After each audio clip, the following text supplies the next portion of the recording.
Petit 2. Euh, voilà, donc là, on va aborder le deuxième argument, c'est les dangers d'un point de vue moral et l'importance justement pour le sujet de savoir qu'il est responsable de lui-même.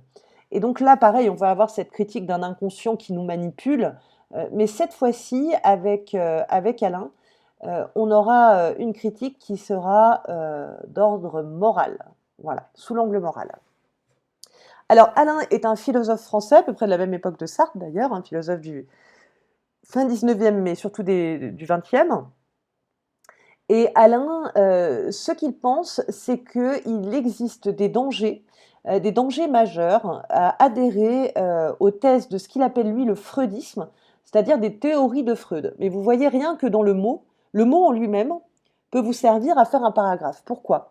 Parce que lorsqu'on parle de freudisme, on ne parle pas de psychanalyse, on ne parle pas de psychiatrie, on ne parle pas d'un domaine scientifique d'étude. On parle d'une théorie plus ou moins fumeuse, plus ou moins allumée, sur le psychisme humain. D'accord? Donc quand on parle de ce mot-là, freudisme, on est dans une remise en cause totale de l'aspect scientifique des travaux de Freud. Alors, pour Alain, la totalité de nos actes se réfère au sujet qui dit je, à ce que nous sommes. Et le problème, c'est que si nous affirmons que certains actes relèvent de l'inconscient, nous allons aller à l'encontre de l'éthique dans son intégralité. Pourquoi? Parce que si je dis que c'est mon inconscient qui m'a gouverné dans certaines actions, je refuse d'avoir une souveraineté dans le choix de mes actions. J'estime que c'est l'inconscient qui a dirigé et ce n'est pas ma conscience. En faisant ça, je me dégage de ma responsabilité. Donc attention, je tiens quand même à le dire, Alain ne conteste pas la réalité de l'inconscient. En revanche, ce qu'il conteste, c'est le fait que nous nous abandonnions à l'inconscient. Il y a en nous un inconscient, c'est vrai, mais pour le coup, c'est une autre définition qu'il définit d'ailleurs lui-même, c'est un reflet de contraste dans la conscience. Autrement dit, ce serait un moment où la conscience serait moins ou pas active, mais je reste souverain en moi-même. Je n'ai pas une instance en moi qui influe sur moi. Il dit dans Éléments de philosophie, d'ailleurs il y a un S à éléments, vous le rajouterez, il faut éviter plusieurs erreurs que fonde le terme d'inconscient. La plus grave de ces erreurs est de croire que l'inconscient est un autre moi, un moi qui a ses préjugés, ses passions, ses ruses, une sorte de mauvais ange diabolique conseiller. Alors cette phrase, elle est assez facile à retenir, mais ce qu'on va nous surtout retenir, c'est que l'on ne peut pas concevoir en nous un inconscient qui serait un autre que moi, d'accord? Je n'ai pas un autre que moi en moi, je n'ai pas un autre que moi qui a ses passions, ses ruses, comme on le présuppose chez Freud. C'est-à-dire que quand on refoule dans l'inconscient se remanifeste de manière travestie, de manière détournée. Ça veut dire que cet inconscient est rusé, il est malin, puisqu'il n'apparaît jamais tel qu'il est véritablement. Donc il y a ce côté un petit peu, et comme il le dit, hein, un mauvais ange un peu rusé, et qui en plus serait un diabolique conseiller parce qu'il aurait une influence sur moi. Voilà, donc ça, Alain le conteste catégoriquement. Alain, c'est un bon disciple de Descartes. Pour lui, la conscience, elle prime dans le sujet de manière absolue. Ça ne se discute pas. Et finalement, si on adhère à cette théorie de l'inconscient, on vient ruiner l'idée d'un sujet moral.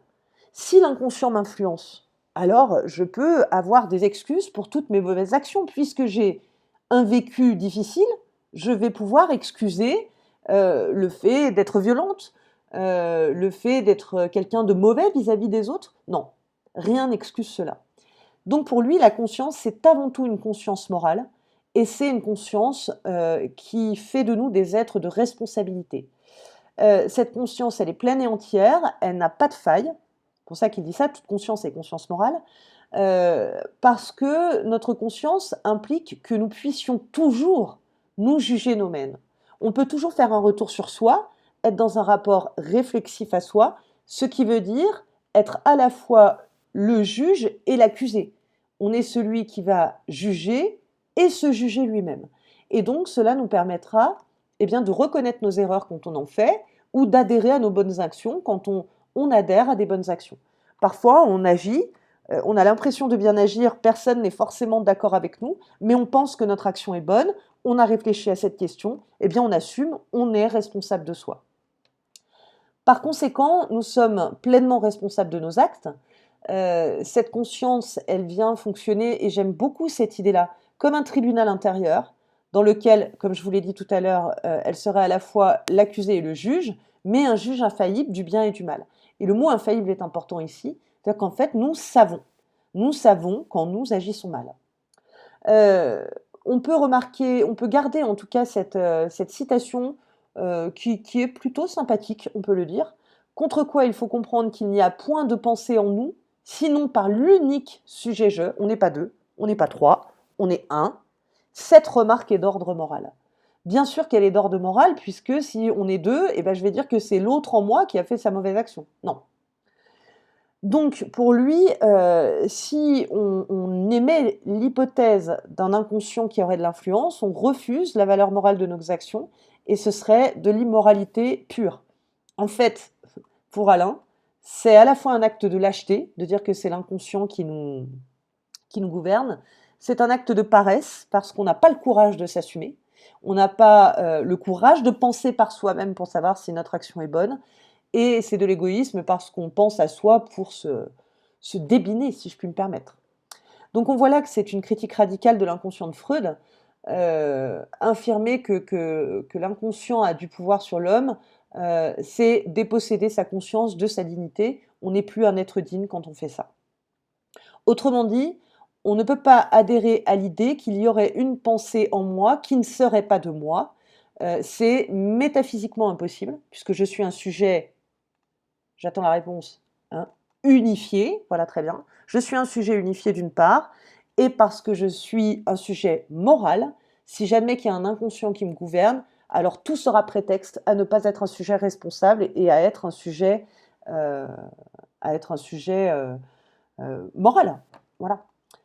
Alors, il donne l'exemple du dormeur. Le dormeur est en situation d'inconscience, il n'a plus conscience qu'il y a un monde et qu'il y a du présent autour de lui.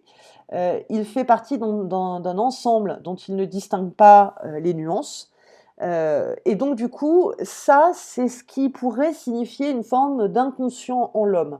Attention, hein, je fais le distinguo, parce que nous sommes maintenant hyper calés là-dessus, entre une situation d'inconscience où je ne suis pas en éveil et l'inconscient.